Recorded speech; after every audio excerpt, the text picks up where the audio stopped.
Good morning बच्चों। आज मैं पुनः आपके सामने फिर से प्रथमा पाठ वर्ण विचार इस लेसन को लेकर के उपस्थित हुआ हूँ।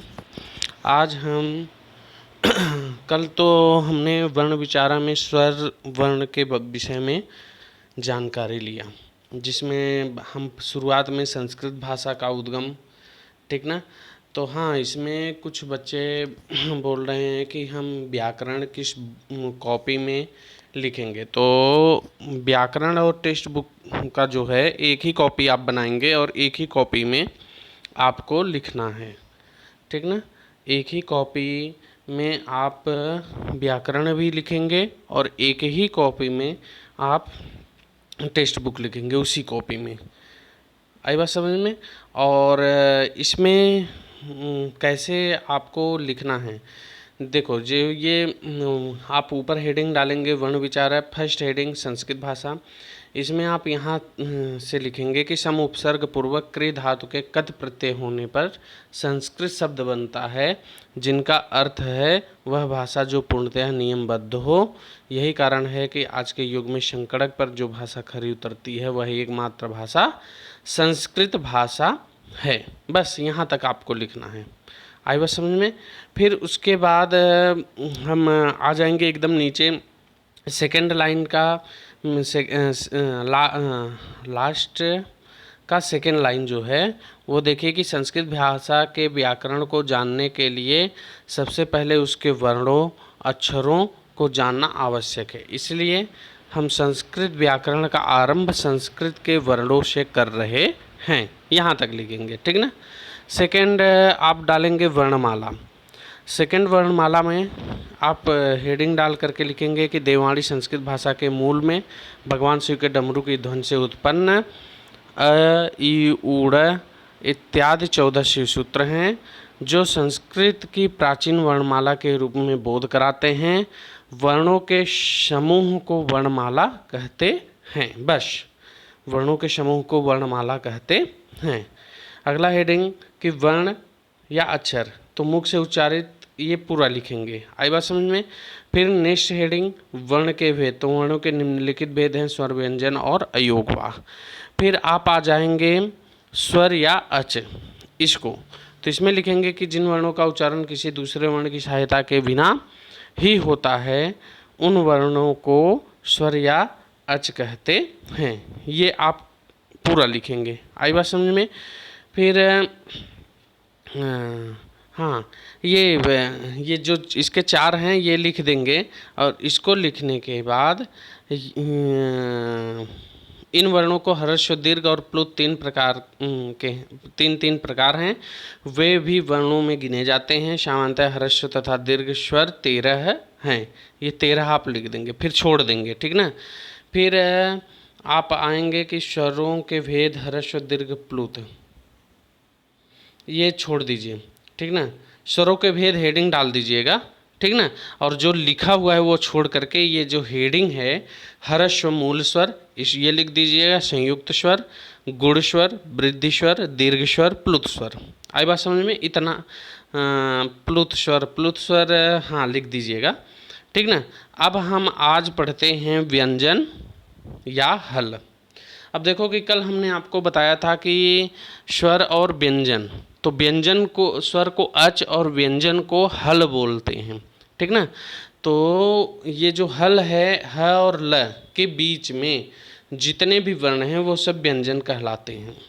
अब देखिए कि इनका हम परिभाषा देखेंगे कि जिनका उच्चारण स्वरों की सहायता से होता है तथा स्वरों के बिना जिनका उच्चारण संभव नहीं है वे वर्ण व्यंजन कहलाते हैं। इन्हें हल भी कहते हैं।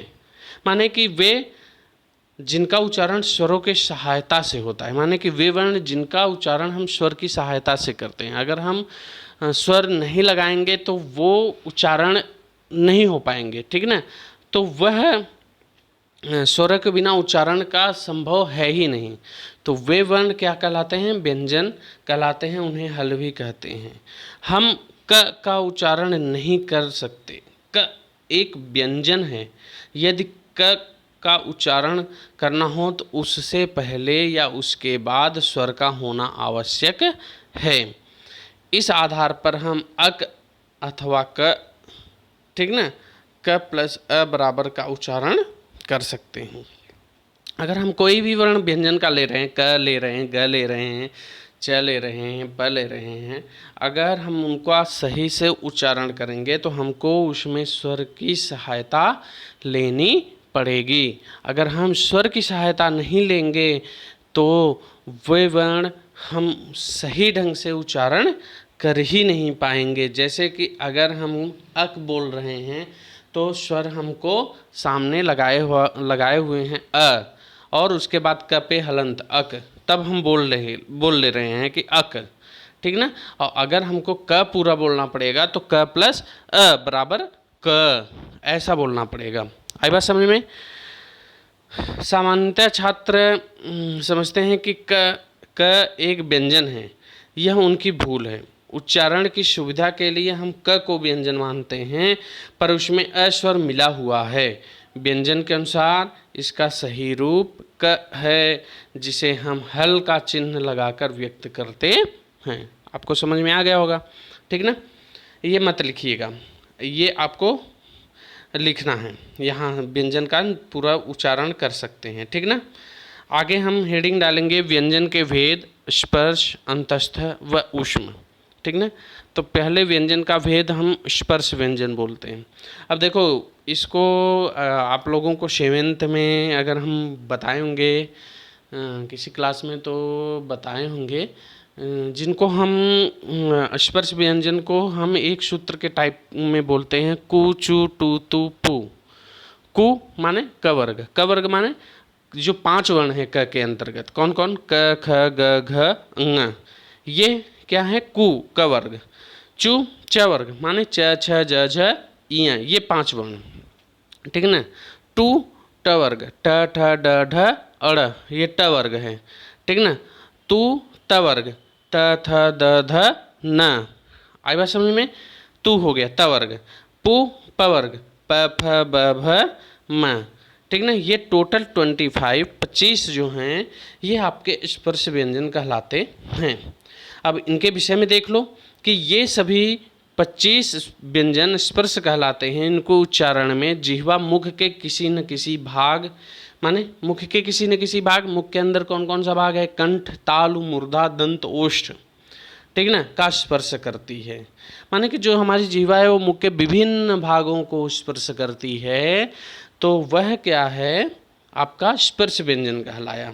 आई बात समझ में। अगला है सेकेंड अंतस्थ व्यंजन, ये आपको लिखना पड़ेगा, जो स्पर्श व्यंजन से है ये पूरा लिखना पड़ेगा, ठीक ना। जैसे लिखा हुआ है इसी ढंग से आप उसमें लिखेंगे अपनी कॉपी में। अंतस्थ व्यंजन, अब देखो य र ल व, ये 4 जो हैं ये अंतस्थ व्यंजन है। ये 4 अंतस्थ कहलाते हैं। इनमें जिह्वा पूरा स्पर्श नहीं करती है, ठीक ना। जो जिह्वा है हमारा जीव, वह पूरी तरह से स्पर्श नहीं करती है, और स्पर्श करते समय थोड़ा सा स्थान शेष रह जाता है। अतः ये स्वर तथा व्यंजन दोनों के स्पर्श के वर्ण हैं, पर इनकी गणना हम व्यंजन में ही करते हैं और इन्हें अंतस्थ की संज्ञा देते हैं, ठीक ना। ये स्पर्श करते समय थोड़ा सा स्थान शेष रह जाता है, अतः ये स्वर तथा व्यंजन दोनों के बीच के वर्ण हैं। इनको दोनों के बीच के वर्ण बोला गया है, ठीक ना। तो इनको हम अंतस्थ व्यंजन कहते हैं। अगला है थर्ड ऊष्म व्यंजन, ठीक ना। स श श ह, ये 4 हैं, ये 4 ऊष्म वर्ण हैं।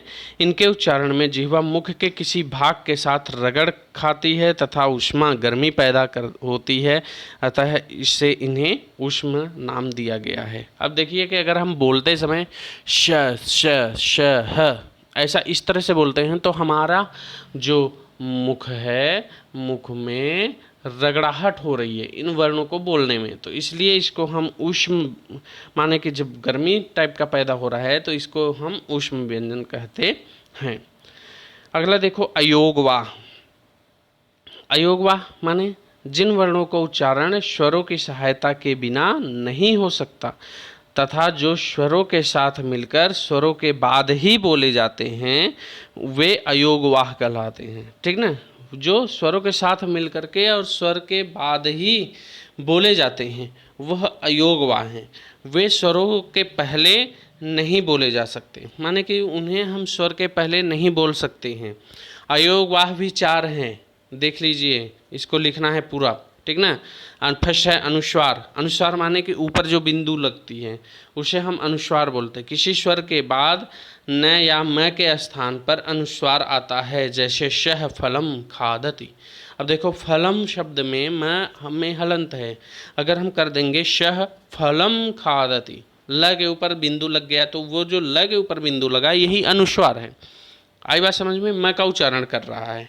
विसर्ग। विसर्ग माने कि जो डॉट बाद में लगता है, 2 डॉट।